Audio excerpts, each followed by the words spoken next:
Long, long ago there lived an old man and his wife who supported themselves by cultivating a small plot of land. Their life had been a very happy and peaceful one save for one great sorrow, and this was they had no child. Their only pet was a dog named Shiro, and on him they lavished all the affection of their old age. Indeed, they loved him so much that whenever they had anything nice to eat they denied themselves to give it to Shiro. Now Shiro means white, and he was so called because of his color. He was a real Japanese dog, and very like a small wolf in appearance. The happiest hour of the day both for the old man and his dog was when the man returned from his work in the field, and having finished his frugal supper of rice and vegetables, would take what he had saved from the meal out to the little veranda that ran round the cottage.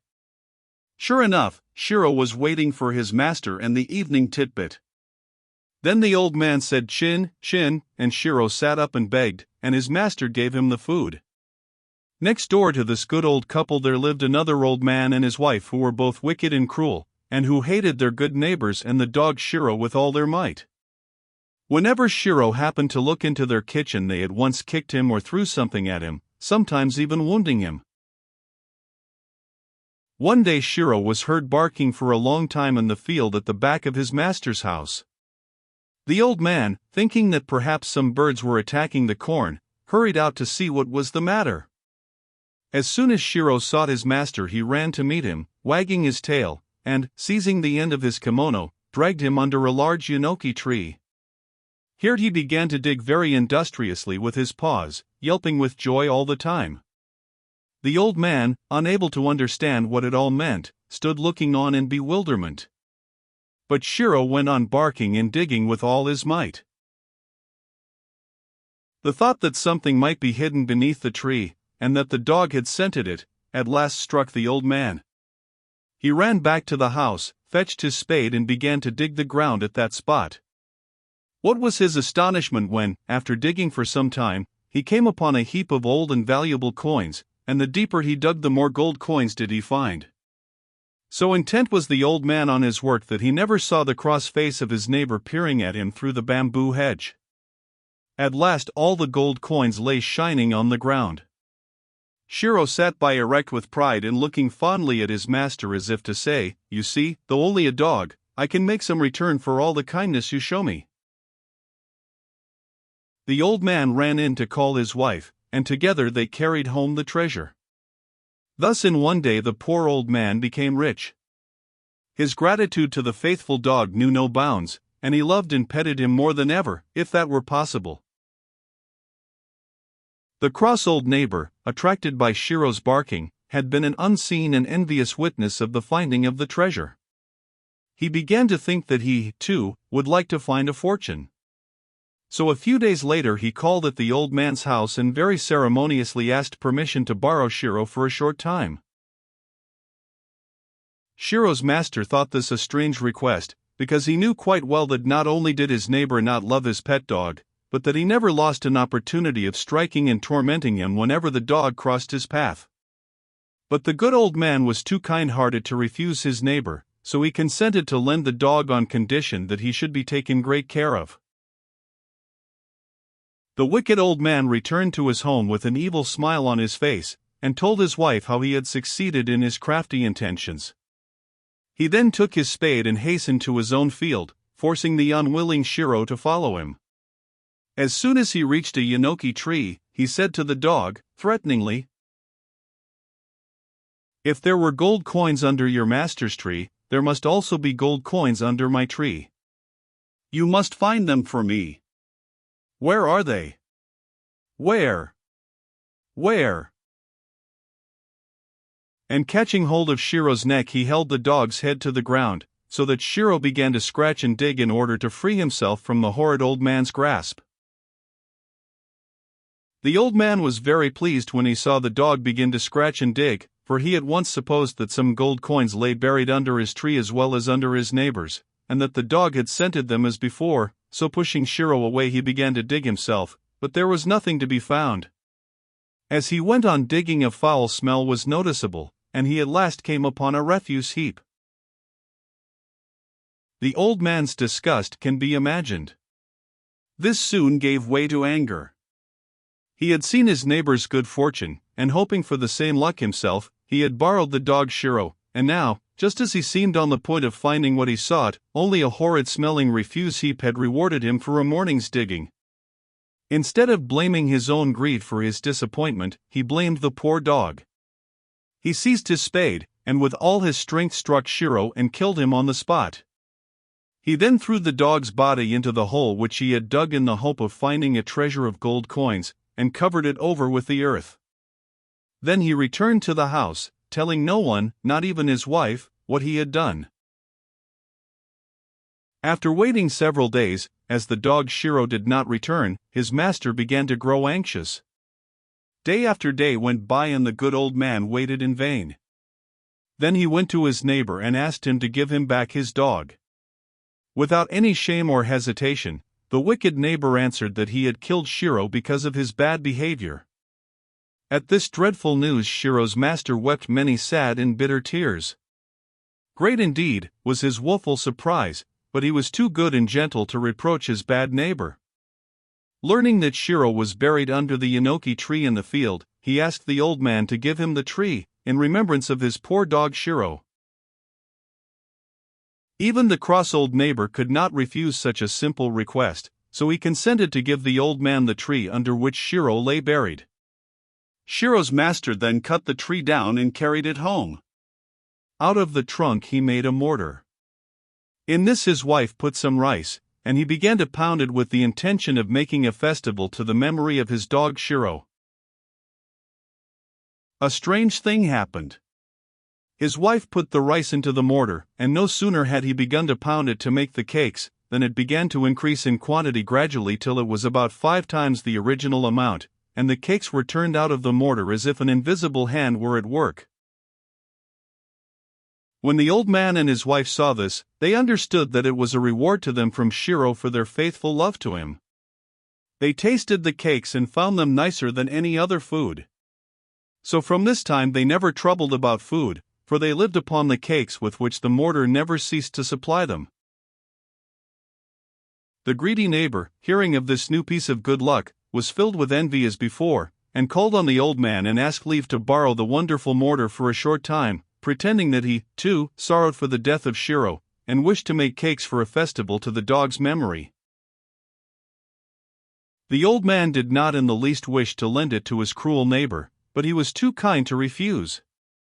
So the envious man carried home the mortar, but he never brought it back. Several days passed, and Shiro's master waited in vain for the mortar, so he went to call on the borrower, and asked him to be good enough to return the mortar if he had finished with it. He found him sitting by a big fire made of pieces of wood. On the ground lay what looked very much like pieces of a broken mortar. In answer to the old man's inquiry, the wicked neighbor answered haughtily, "Have you come to ask me for your mortar? I broke it to pieces, and now I am making a fire of the wood, for when I tried to pound cakes in it only some horrid smelling stuff came out." The good old man said, "I am very sorry for that. It is a great pity you did not ask me for the cakes if you wanted them. I would have given you as many as ever you wanted. Now please give me the ashes of the mortar, as I wish to keep them in remembrance of my dog." The neighbor consented at once, and the old man carried home a basket full of ashes.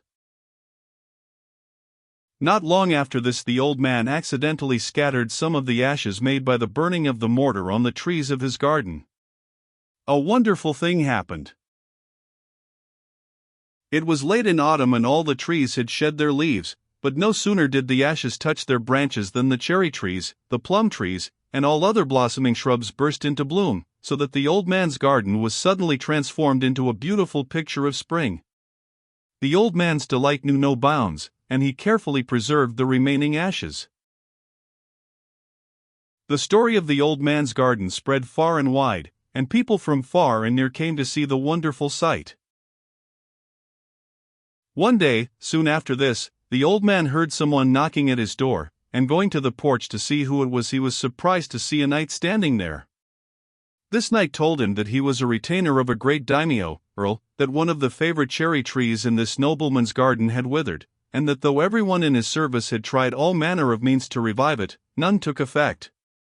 The knight was sore perplexed when he saw what great displeasure the loss of his favorite cherry tree caused the daimyo. At this point, fortunately, they had heard that there was a wonderful old man who could make withered trees to blossom, and that his lord had sent him to ask the old man to come to him. "And," added the knight, "I shall be very much obliged if you will come at once." The good old man was greatly surprised at what he heard, but respectfully followed the knight to the nobleman's palace. The daimyo, who had been impatiently awaiting the old man's coming, as soon as he saw him asked him at once, "Are you the old man who can make withered trees flower even out of season?" The old man made an obeisance, and replied, "I am that old man." Then the daimyo said,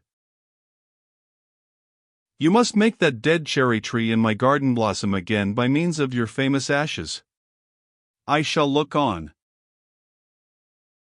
Then they all went into the garden, the daimyo and his retainers and the ladies in waiting, who carried the daimyo's sword. The old man now tucked up his kimono and made ready to climb the tree. Saying "Excuse me," he took the pot of ashes which he had brought with him, and began to climb the tree, everyone watching his movements with great interest. At last he climbed to the spot where the tree divided into two great branches, and taking up his position here, the old man sat down and scattered the ashes right and left all over the branches and twigs. Wonderful, indeed, was the result. The withered tree at once burst into full bloom. The daimyo was so transported with joy that he looked as if he would go mad. He rose to his feet and spread out his fan, calling the old man down from the tree.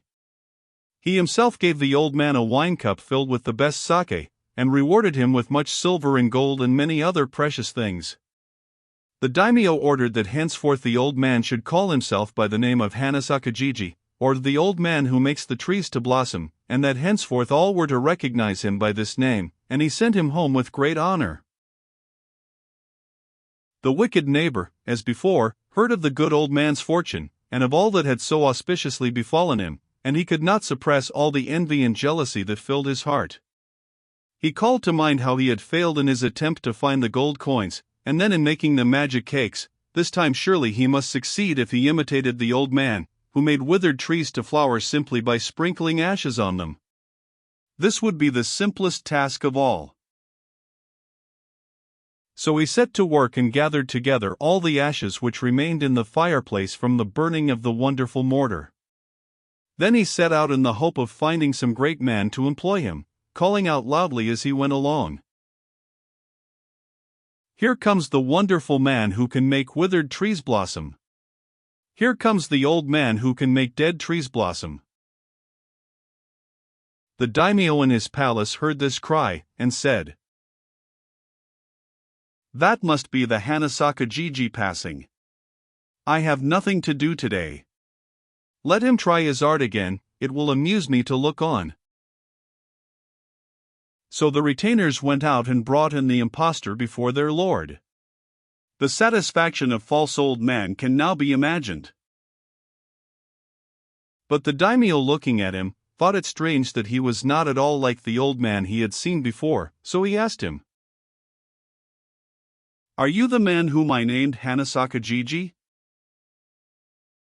And the envious neighbor answered with a lie, "Yes, my lord." "That is strange," said the daimyo. "I thought there was only one Hanasakajiji in the world. Has he now some disciples?" "I am the true Hanasakajiji. The one who came to you before was only my disciple," replied the old man again. "Then you must be more skillful than the other. Try what you can do and let me see." The envious neighbor, with the daimyo and his court following, then went into the garden, and approaching a dead tree, took out a handful of the ashes which he carried with him, and scattered them over the tree. But not only did the tree not burst into flower, but not even a bud came forth. Thinking that he had not used enough ashes, the old man took handfuls and again sprinkled them over the withered tree. But all to no effect. After trying several times, the ashes were blown into the daimyo's eyes. This made him very angry, and he ordered his retainers to arrest the false Hanasaka Jiji at once and put him in prison for an impostor. From this imprisonment the wicked old man was never freed. Thus did he meet with punishment at last for all his evil doings. The good old man, however, with the treasure of gold coins which Shiro had found for him, and with all the gold and the silver which the daimyo had showered on him, became a rich and prosperous man in his old age, and lived a long and happy life, beloved and respected by all.